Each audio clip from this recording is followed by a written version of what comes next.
That was Howell Griffith reporting there from Sydney. Now, Bangladesh's opposition leader Khaleda Zia has been sentenced to 5 years in jail for corruption.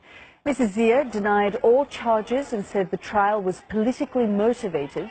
The verdict was read out in a court in Dhaka after police used tear gas to disperse thousands of her supporters. The sentence means that Ms. Zia will be barred from running in this year's parliamentary election. Well, let's speak to Akbar Hussain, who's in Dhaka for us. And Akbar, this is quite a significant move against Ms. Zia. Yes, it is a very significant move, and this verdict is very important for Bangladesh's politics as well, because Khaleda Zia, while she was out of the court yesterday, she held a press conference where she said that the government is using the judiciary in an attempt to keep her aside from the upcoming general election and country's politics as well. And her supporters also believe that. But the government is saying that, this is a corruption charge.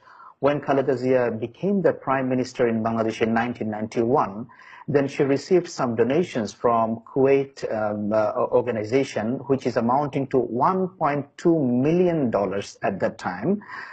Those money was given for helping orphans in Bangladesh, but actually the money was not used for targeted people. Rather, half of the money was diverted to personal account of Khaleda Zia's elder son Tariq Rahman, who is now staying in London, and ultimately he formed a charitable trust which was named after his father. His father was also Bangladesh's former president.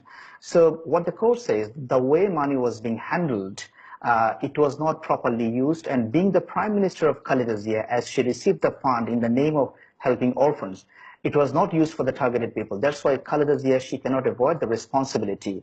That's why the court has given her 5 years imprisonment. You know, when she says politically motivated, I mean, we've long heard about this rivalry between her and the Prime Minister Sheikh Hasina.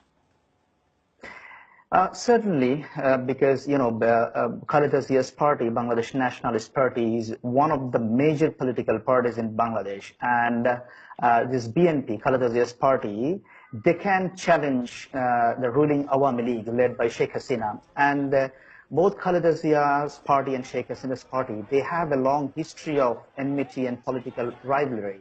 When Khaleda Zia was the prime minister, she also chased Sheikh Hasina in the name of corruption cases and some other cases. Now, many analysts are saying that Sheikh Hasina is chasing now Khaleda Zia the way Khaleda Zia did while she was the prime minister. So the political rivalry is still going on in Bangladesh. But the most important thing is that after the verdict, there is a high possibility that Khaleda Zia, she might not be able to participate in the next general elections, which is scheduled to be held at the end of this year. So what would be the democratic scenario in Bangladesh? That would be the very important question for many Bangladeshis. Indeed, Akbar, thanks so much for that update and your analysis.